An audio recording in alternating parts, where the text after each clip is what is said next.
delighted to have Professor Joe O'Mahoney here with us today. So he's from the Professor of Consulting in Cardiff Business School.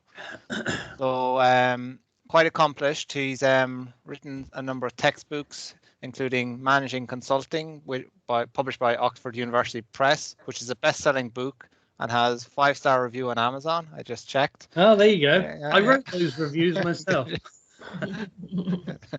And Joe also has a number of teaching awards for excellence in teaching, and he's a number of research funding awards. He also is the CEO of a company, Consulting Masters Limited. So I'll hand over to you now, Joe. Cool. Cheers. Thank you very much. So I'm trying to work out. So you're there for. So we've got a few students. So I'll probably go through a presentation. The reason that I asked Padraig if I could have a chat with you, really because I wish I had this type of information when I was graduating. I've been a corporate consultant, an independent consultant, an external consultant, and for the last 15 years I've been reading, writing and publishing about consultancy. My own I'll try not to say consultancy too much, but my own consultancy advises consultancy. So I'm a consultant now to the consulting industry, specifically around growth. So I'm more than happy to talk. I'm not someone you want to invite to a dinner party, but when it comes to consultancy, I really know my stuff. So do please ask questions, because there's enough of you here that I can tailor specific questions to you. So either put them in chat or interrupt me if you can, or however you wish. So what I thought I would do, and I'm happy to change this if you'd rather I did something different, is go through some slides that I have about consulting careers. And when I talk about consulting, it's kind of quite broad, but we'll get onto that in a second. Now, when I'm trying to share content here, there we go. Let's have a look. Can you guys see that? Yes, am I getting, yes, I am. Good, getting nods. Okay, so I'm going to quickly go through this and then hopefully leave some time for discussion and questions. It says there's 40 slides, but most of those are appendices. So I'm going to talk relatively quickly to give as much time for sort of personalized content as possible. What am I going to run through? Going to look at the career, going to look at the cash, going to look at the skills you need and the skills you don't need. And I'm going to sort of talk about the recruitment process. It's very different for different companies. So it's interesting. If you talk to students about what they want to do when they leave university, master's students, the management consultancy is still the #1 choice, even though the banking salaries are probably quadruple that of consultants. And you've obviously got the FANG, Facebook, Apple, Alphabet, etc. companies that are offering a fair bit of cash. Now, consultancy, I think, is popular, and I'm not going to bullshit anyone here. I mean, it's popular because it allows you to accelerate your career. So I would say for every 1 year you spend in consultancy, it allows you to skip 3 years of typical corporate hierarchy. And that's quite powerful, because if you're a graduate, you join someone like Deloitte. Typically, the average graduate spends about 7 years, but you can spend 5 years there. And this is pretty much what I did in corporate consultancy. I spent 5 years in corporate consultancy and then jumped to head of the head section. So if you think about typical hierarchy, you'd have your board, you'd have your directors, you'd have your heads of, you'd have your seniors, you'd have your middle whatever they're called, and then you'd have your juniors. And it allowed me to really accelerate. So I was managing, when I jumped to my role in the telco industry, I was managing a team where I was the youngest person on the team. And the only reason I could do that, it wasn't because I was bright, and it wasn't because I worked particularly hard. It was because I had seen things every month that most managers only see once or twice in their career. So let me explain that a little bit. A typical management consultant will advise on something like organizational change or digital implementation, digital strategy. Consultancy is really giving advice about business problems. And you start off typically as a generalist and then you specialize, which is a good thing, because the more you specialize, the more you can charge, because your learning gets faster and faster and better and better. And you know, in my first year, I think I was on 6 large transformation projects. Now, you know, if you're going up through the corporate ladder, you'll typically be on 3 big transformation projects in your entire lifetime. So you learn a hell of a lot really fast, which is good in some ways. It's also really stressful in other ways. So let me talk a little bit about the career structure and where, if you're a typical master's student, you'd probably be joining. This is the career structure. So the words that are used by different firms. So the types of firms I'm talking about here are PwC, Deloitte, KPMG, Ernst & Young, McKinsey, Boston Consulting Group, Bain, Oliver Wyman, companies like that. They're relatively well known, especially among, I guess, businessy master's students. If you have done a master's but have no work experience, typically you'll be going in still at an analyst level. If you've got a bit of work experience, you could go in at the consultant level. If you've got a fair bit of work experience, you can be going in at a senior level. And then it's quite difficult to go in any higher than that, because most consultancies would want to try you out. Certainly at a senior level before they brought you in as a project leader or principal level. That's slightly different if you're jumping from one consultancy to another. Now, why have I shown you this? What do these people do? I'm using a guy called David Meister. He split people into 3 levels: the grinders, the minders, and the finders. And the grinders are the people that do the work. The minders are the levels that make sure the work is being done, and the finders are the people that go out and find new work. And you've got to bear in mind that, you know, consultancy is a sell business. If you haven't got people selling large projects, you're not going to have any money.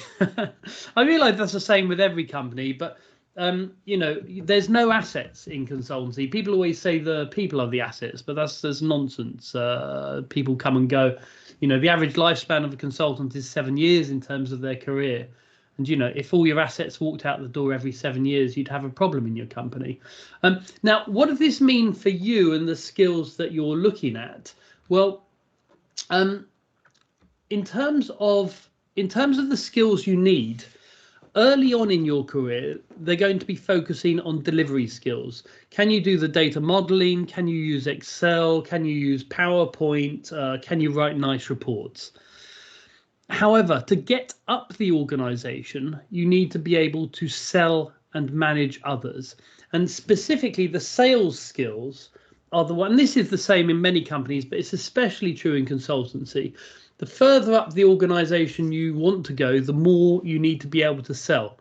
And that means having good, strong interpersonal skills, but it also means having a good network of people. So right at the moment, you should be making friends with each other, because, you know, you guys are going to be the CEOs and CTOs of the future.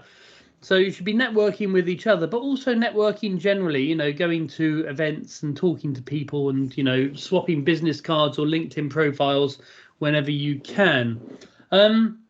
So now, one thing I would say about the consulting industry is reflected in this graph here, which asked Harvard MBA graduates where they're working now compared to where they want to be working in 10 years' time.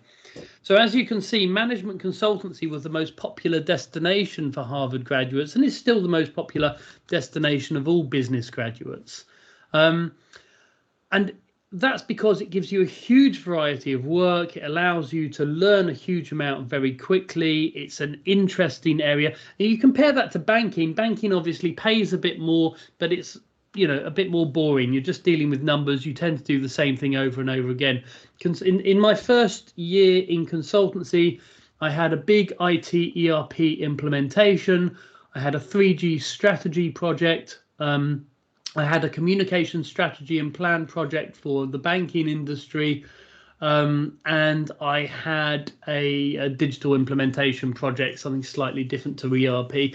So you know, huge amount of variety. You learn really fast. You get a lot of feedback, not just on your work, but also on your communication skills and your, you know, the way you manage and plan things.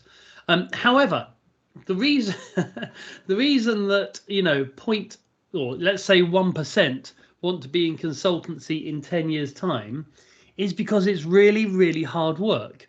I do wonder about the types of people that stay in consultancy long enough to make partner, and their mentality, because especially now, and things have got harder. That's one of the big things that's changed in the last 10 years since I left. And that is that your utilization level, which is the percentage of your time that you're charged out to clients, has gone up.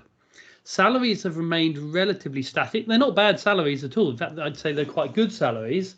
But you're working really, really hard. And it's not unheard of for people to be doing 70 or 80-hour weeks, depending where you go. I'm happy to talk more about that later. So it is a tough industry, which is why the average graduate only lasts 7 years and the average MBA student lasts 6 years.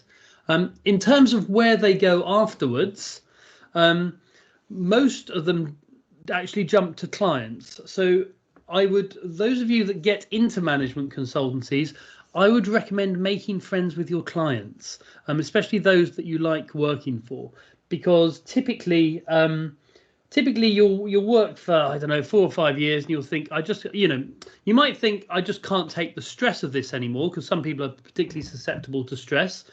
Nothing wrong with that, including myself. Some people want to have a family and they don't want to be flying all around the world. And other people just get an offer they can't refuse. And when you do decide you want to leave, you know, clients will typically pay good money for you, because if you think about it, the average consultant would be charged out at between £1,000 and £1,500 a day. And if a consultant can pay you, you know, £400 a day, or the equivalent of, then they're saving a lot of money by getting you. So it's always good to network with your clients and even if you want to stay in consultancy, you know, network with those you're working with, because as you go up the organization, the people you were working with will go up the organization, so that you'll be able to sell to them and network with them and, you know, do all the business development stuff. So, and this is reflected also in when you talk to people about why they get into consulting at all. So this is a poll I did amongst my my network, who are mostly graduates in consultancy, but some partners, about why they got into consulting in the first place. And obviously, you know, there's a huge percentage that said, I got no idea. I just, you know, I applied for everything, I got the job, and I just saw how it went. But there's a lot of them who, you know, the primary reason they get in is to get the experience, get the brand on the CV, and then leave as soon as possible. Consultancies are very good at training you up. And the reason for that is because they, in effect, sell you to their clients. So if consultancies want to increase the charge out rate, which you're charged out towards clients, they need to invest a lot in training you up, because, you know, you're there. In fact, I said you weren't their asset, but whilst you're there, you are an asset. And if they can develop that asset, that means they can charge you out for more, which means that the partners are making more profit off you, and everyone's buying a yacht in the summer. If there's any questions, type them into chat. I've just seen there is a conversation button, which I'll keep on, or just shout out. I'll move on to something relatively important, which is pay.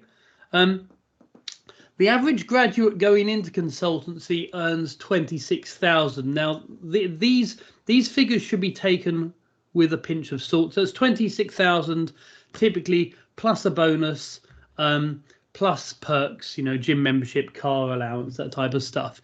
But this varies massively, and I'll talk more about that in a second. Especially the further up you get. A partner at McKinsey or Accenture or any of the big names will be earning probably between 600,000 to 1.5 million a year, depending on their seniority and who they are and how much money they bring into the organization. A typical blue chip company, and for those of you not familiar with the terminology, I just mean a large consultancy. So I'm talking about the IBMs, the Deloittes, the Accentures, etc., people like that. These are the typical pay ranges for someone in that position. And as I said, partner can be slightly different. And on top of that, you'll typically get a bonus of between 10 to 20%. Your bonus gets bigger the more senior you'll get. So at partner level, typically around 50% of your income will be your bonus. And you'll also get benefits which typically equate to between 10 and 20%. Now, there are different areas of consultancy, of course. So you can consult in IT strategy, technology, and all the rest of it. So what I've done here, I've stolen some figures about remuneration or pay. You'd be more interested in the graph on the left-hand side, which is for a junior consultant, potentially. But what's interesting here for you guys is that the technology consultants, right down at the bottom, isn't too far off strategy consultancy. So strategy consultants are typically, this is the sexy form of consultancy, and I don't know why, because it's probably the most useless form of consultancy in my book, but they tend to get paid a fortune. If you are starting as a graduate with McKinsey, Bain, Boston Consulting Group, Oliver Wyman, you'll typically start on between 40 and 50,000 basic, plus another 20% bonus. So but those firms are incredibly difficult to get into. But if you're interested in technology consultancy or IT consultancy, and that doesn't mean sort of doing the implementation side of it, that might be strategy, it might be planning, it might be the more human side of technology implementation. You can see the salaries are pretty good. So that's quite a nice thing, and I would say generally. So I deal with I've got about 8 clients at the moment that I deal with typically for an hour a month, maybe a couple of hours a month, and they're all crying out for people with digital skills. If you have got digital in any decent form on your CV, you can typically charge an extra. You can charge them out. So I'll always look at things from the employer's perspective. Yeah. So I could, if I was employing a digital consultant or anyone with digital in their title or on their CV, I can typically charge them out at an extra 40% of what I would typically charge a consultant out at, and they just can't get enough of them. Now, that's not saying that you're going to walk into a job, because certainly at the McKinsey level, the top strategy firms, it's incredibly competitive. For every one job that's advertised, they'll get 200 good applicants. But certainly with the others, and including McKinsey, they're really struggling to get quality talent that understand digital, and that's across the board.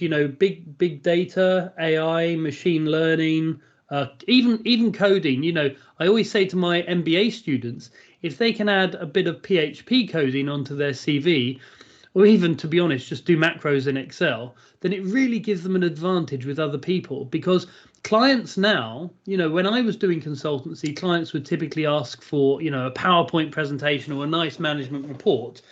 Now they're asking you to code something up. So they'll ask you for a demo of something.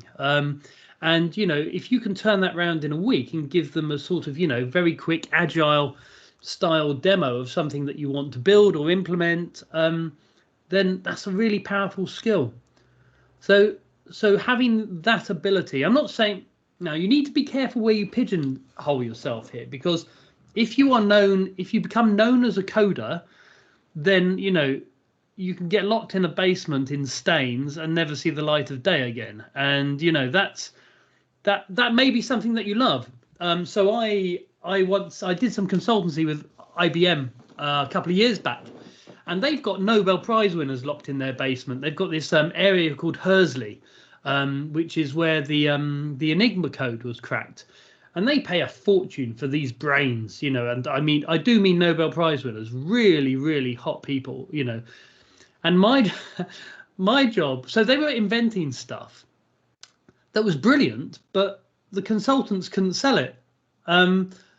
But the brains didn't mind, because they were basically researchers. They just loved making shit. And the consultants were getting this stuff, and they didn't know what it was, and they didn't know how to sell it. So my job was to get the techies and the consultants together, so that the consultants could have a conversation about what their clients needed, and the techies could go, "Oh, that's great, I can knock something up in half an hour." But it reminded me, I went to a Catholic all-boys school when I was young, and it reminded me of the dances we used to have with the girls' school up the road. There was sort of sweaty palms, and everyone was looking at the floor. And I'm generalising here, but the techies didn't have the communication skills, but they had the brains, and the consultants had the communication skills, very slick, very confident, but didn't necessarily have the brains. So it was my job to get them to dance. Yeah. So, from your perspective, if you have communication skills and you have the technical understanding, you're in unicorn area. But I would also say most students overestimate the extent to which they do have strong soft skills.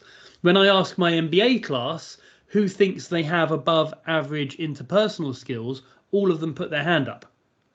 Now, you don't need to be a mathematician to work out that either they've got an odd understanding of what average means, or they're slightly overconfident in their own abilities. So, in fact, I think my next slide is actually on skills. So there we go. Right, I realise I'm talking quite fast, but I've got a fair bit to go through. So in terms of the skills, so I'm going to talk first about sort of, great areas that you can focus on. And this is good news for you. So the high growth, in demand, but low supply areas are these areas. And this, hopefully none of these words will be unusual to anyone on this call. But clients are just screaming for this at the moment, and there just aren't the skills there.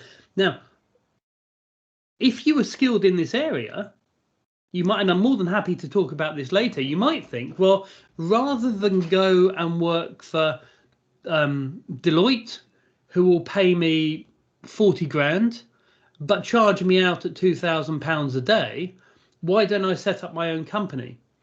And this is what a lot of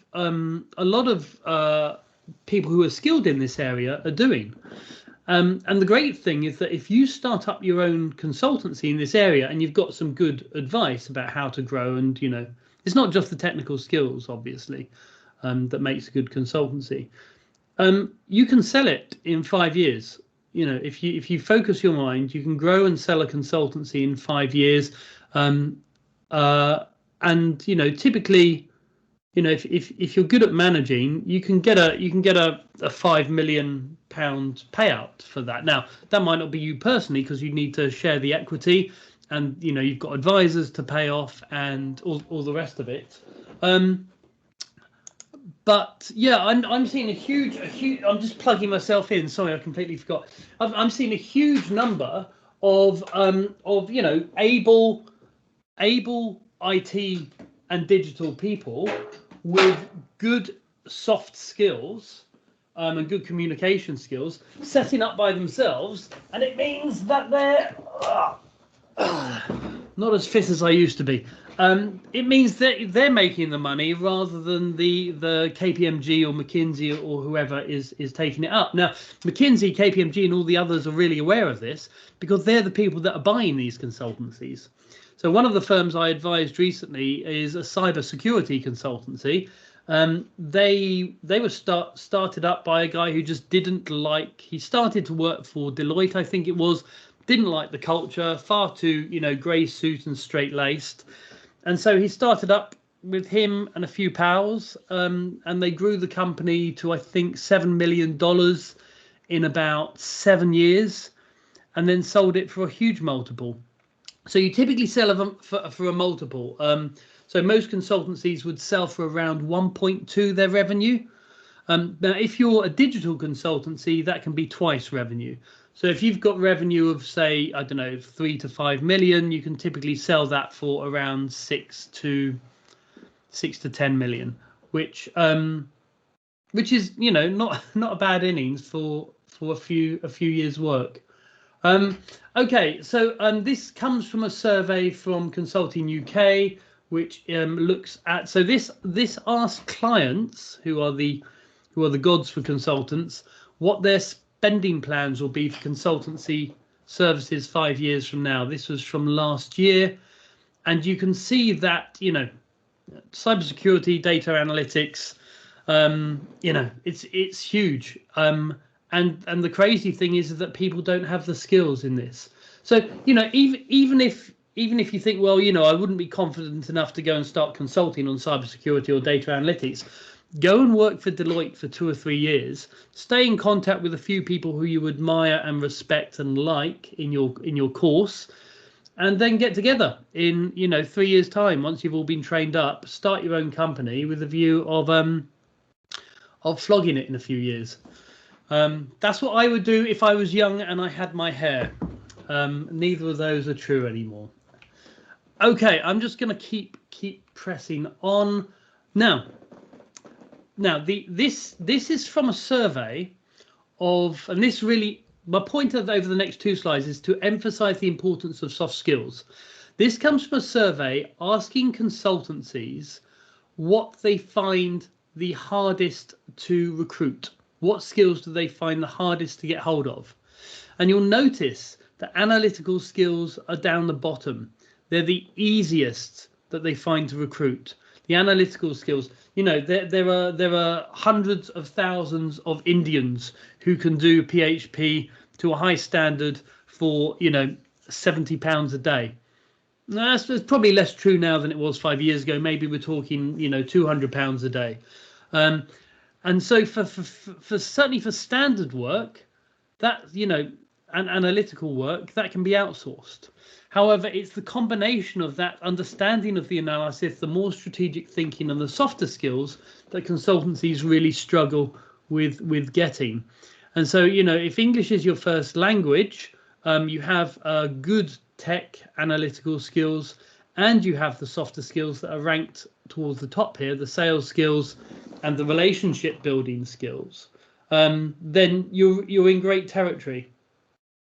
Now, in my experience, and I managed teams of systems analysis and business analysts years back, it's a rare combination, but it is something you can work on and develop, and practice. It's the same as any other form of muscle or skill. The more you practice your communication skills, your business development skills, and your relationship skills, the better it's going to get. Certainly when I became an academic, I'd never spoken to anything bigger than a boardroom before. So lecturing to 300 students, I was awful and it terrified me. And now I'm awful and I'm quite happy with it. Anyway, okay, so you can see the flip of this, which is you ask why people get sacked. Now, people get sacked. People always think it's because of their technical incompetence. It very, very rarely is. It's because they don't listen to feedback. And that is a skill that's absolutely crucial when it comes to getting on in consultancy. Even if you think you're right, and from personal experience, I had to learn this lesson. I went into consultancy after my PhD. So I'd done my degree at Oxford. I'd done my master's at Warwick. I'm top of the course. I'd done my PhD. I was Dr. Joe. I started my new job, got a lovely suit, went in. And they had me doing the photocopying, dotting the I's, crossing the T's. And I was not up for this. But I hadn't developed that skill. I hadn't got the skill of attention to detail. And also, and I hate, I'm still angry about this. In the first week, my boss took me aside and said, "We've got a problem, Joe." And I said, "What is it?" And he said, "It's this." And he touched my knee. We were sitting opposite each other. And I was like, dodgy. And he said, "It's your suits." Now, I had bought, and I was broke at the time because, in the fourth year of your PhD, you've got no money. So I was broke. I was living on credit cards. I had splashed out on a lovely Italian Cerruti suit. And he said it looked academic. And he was wearing one of those shiny top man suits, with a hint of green. He wanted me to buy one of those to fit in. And he also didn't like my beard because I come out of the PhD. Obviously, if you're male, you have a gigantic beard. I just had to suck it up because I had to be part of the culture. And if you're the type of person that's going to walk out, slam doors and throw a hissy fit, you're going to get sacked. Anyway, I should crack on. Enough stories. So listen to feedback. Okay, so this is just general recruitment advice. Several things. Don't get hung up. So for your first job, don't get hung up on rank or pay. Just go for the opportunity and the training. There'll always be jobs afterwards. Don't go for one job because it pays $3,000 more than another job. Go for the job that's most interesting. Apply for big firms early. The smaller firms recruit when they need them. Approach people directly. Remember that consultants, if you're a consultant working for Deloitte and you recruit someone who gets in, or you find someone that gets in, you get a £3,000 bonus. So if you imagine, if you get 10 students into Deloitte, that's 30 grand. That's, half your pay.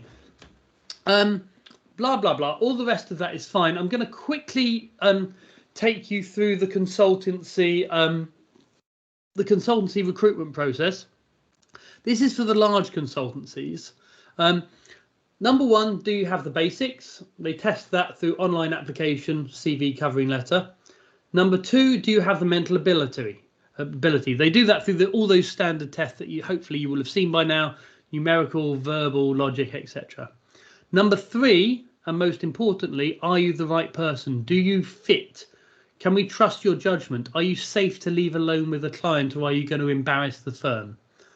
And finally, do you perform well? So they'll get you doing group assessments, in-tray exercises, presentations, and all the rest of it. Now, the great thing is you can practice all of this. Oh, and finally, all-round testing is case interviews. Now, I don't have time to go into this in more detail, but what I have done, I've set up a platform called Consulting Mastered.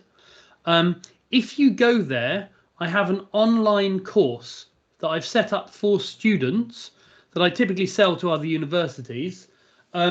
You can get it free if you type in the code Cardiff 2021. So if you find the course, it's called Graduates or something like that. There's 3 courses on there. Just choose the Graduates one. Check out. In the code, they'll ask you for a coupon or something like that. Type in Cardiff 2021 and you will get free access to it. Now the rest of the slides, I'm gonna send the slide deck over. The rest of the slides you can look at in your own time. So what I've put here, I've put places to look for jobs. One thing I would highlight, the third point here, explore consulting and new minds. They are specialist. They're for smaller firms. So if you don't fancy working for large firms, these websites, Explore Consulting and New Minds, focus on small firms. These are good websites to look at. If you are international, this is where you can find consultancies who want to recruit. If you're in the UK or Europe, these are who you might want to look at. And then you might want to specialize. So you might be interested in financial services, in which case these are the people you want to look at. Government, communications, healthcare, blah, blah, blah, blah, blah. So I've put a whole load of stuff down there for you. I hope it's useful.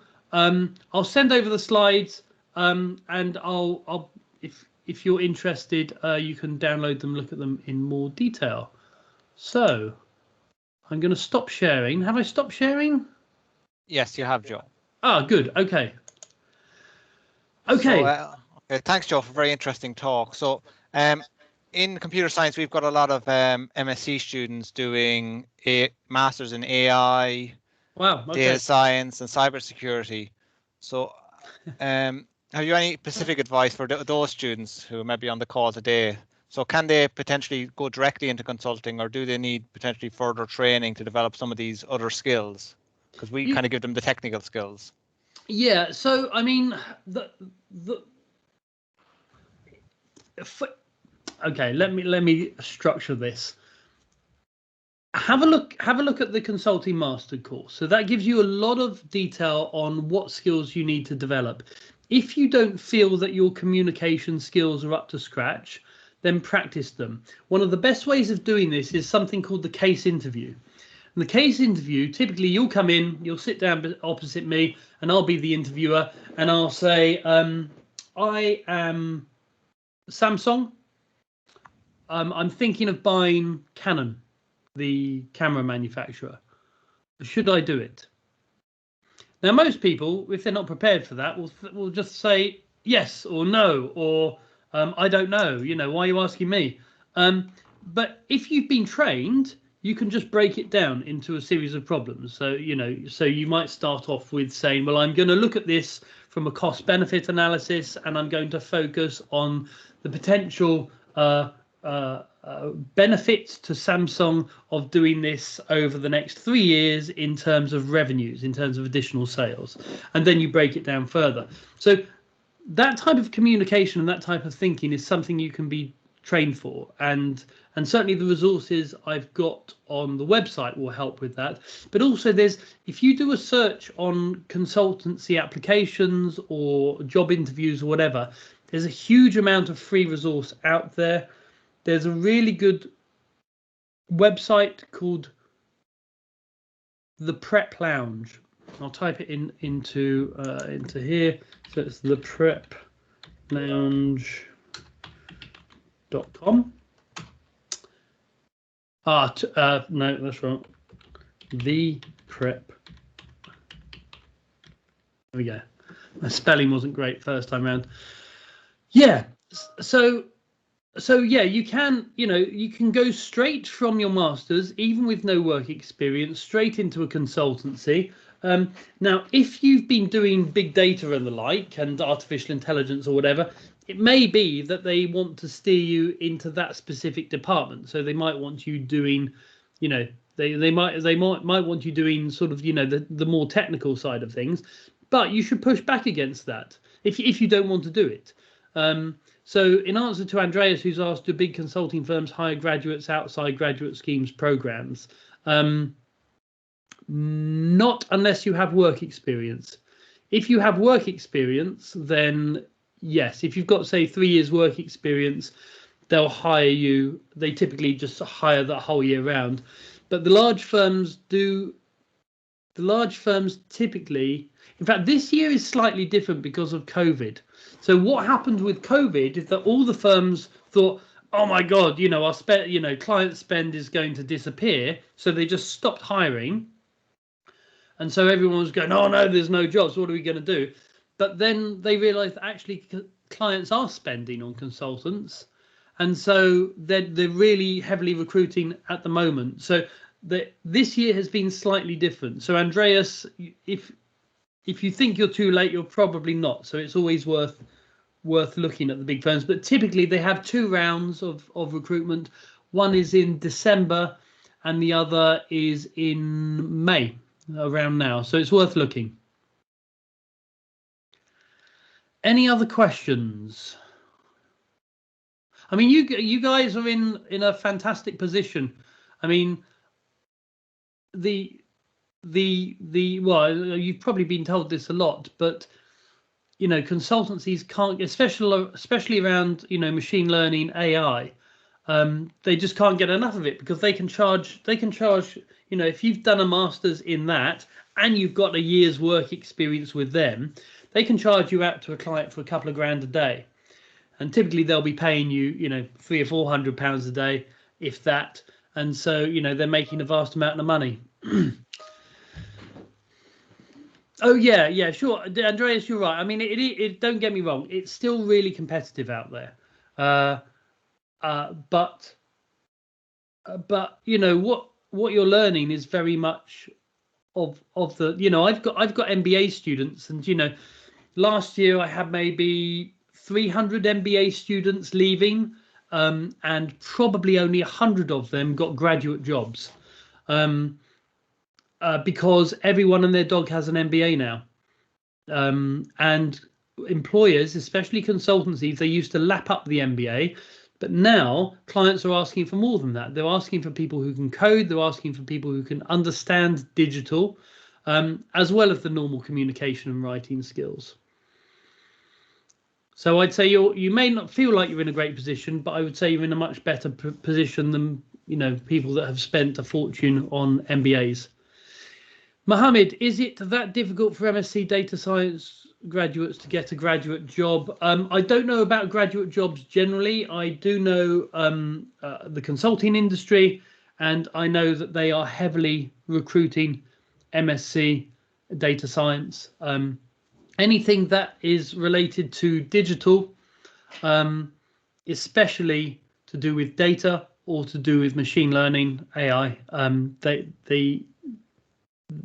you're much more likely to get in there than you are, say, going into HR consultancy or anything else, simply because so few people have that skills and knowledge. Nakaka, should you be crazy enough to go at it solo?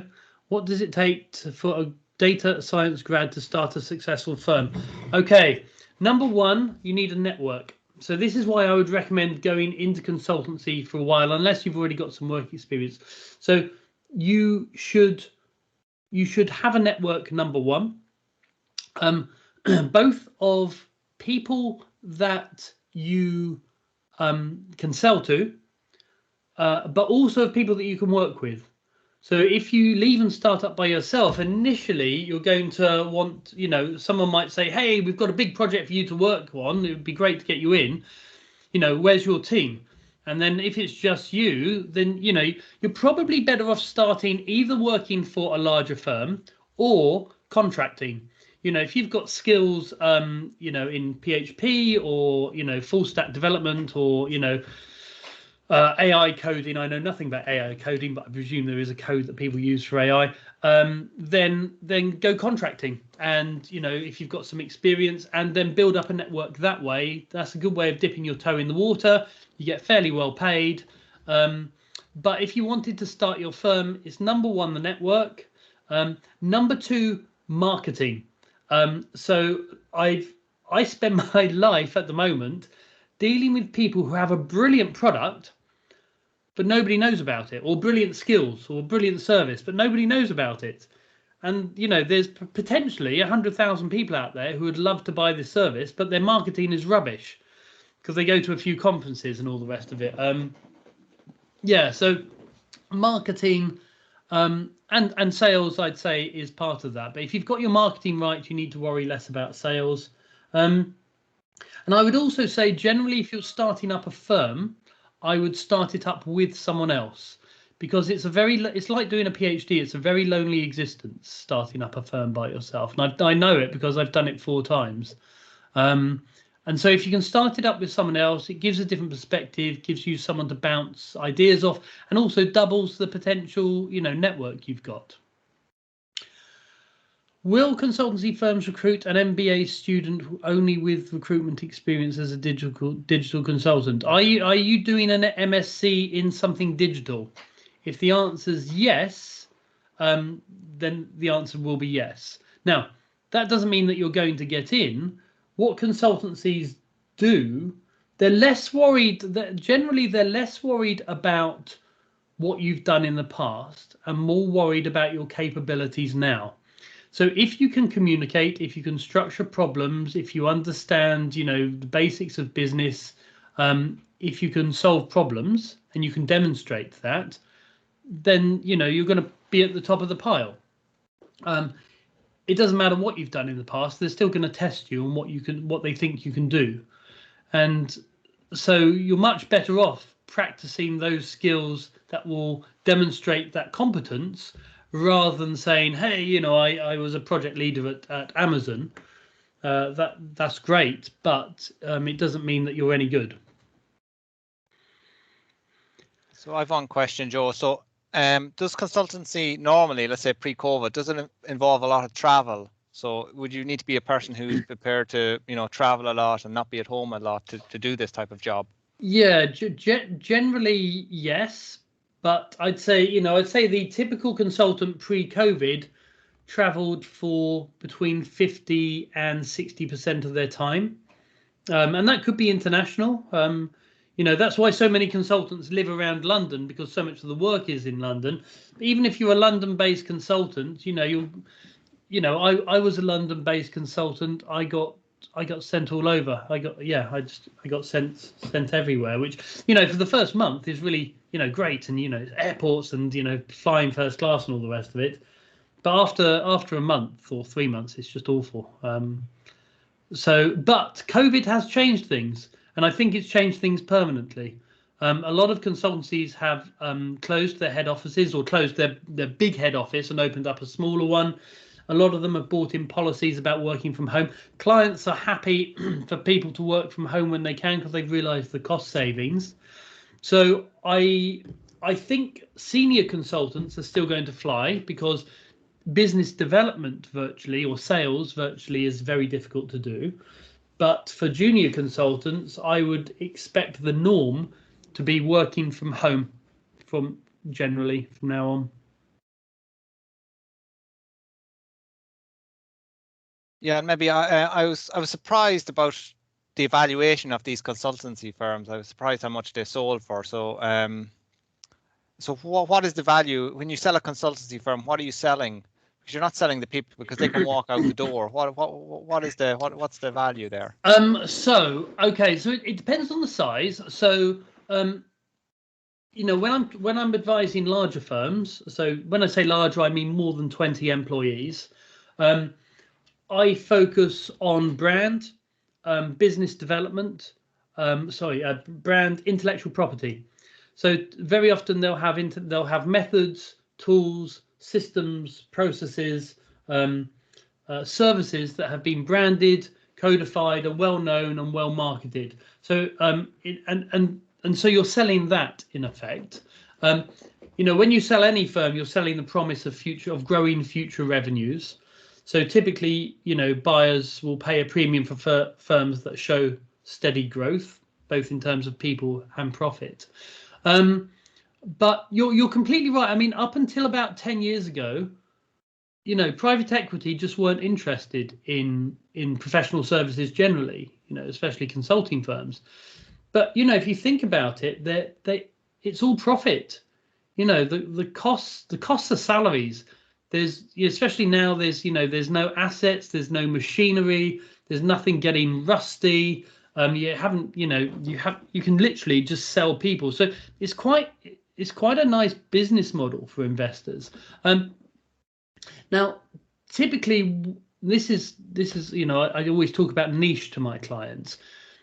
If I'm, you know, a German automotive change management consultancy that is expanding, I might, rather than try and expand into the UK, I'll typically try and find an automotive change management consultancy in the UK that I can buy. So it's all about getting that niche right. But with smaller firms, so when I say small, I mean typically smaller than 10 people, they're buying the team. So someone like Bain or McKinsey or Deloitte, their clients will say to them, look, you know, I'm interested in artificial intelligence in terms of reading documents and, you know, intelligently analyzing them. You know, could you send us a proposal? And they'll think, oh no, we haven't got anyone who can do that. And so they'll literally just look around and find a small firm of 10 people and say, you know, if we buy you, can you go and work on this?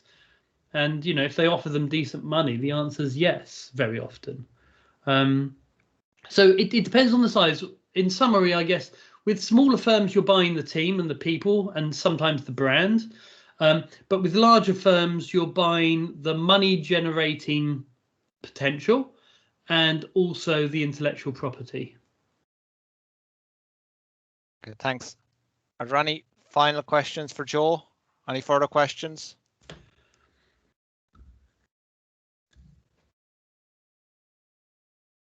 No. No. Okay, so if not, we can bring the session to an end. So thanks, Joe, for giving a very interesting and entertaining session, actually. Thank you. So take care, everybody, and thanks for attending the DSA seminar series. Bye. Take care.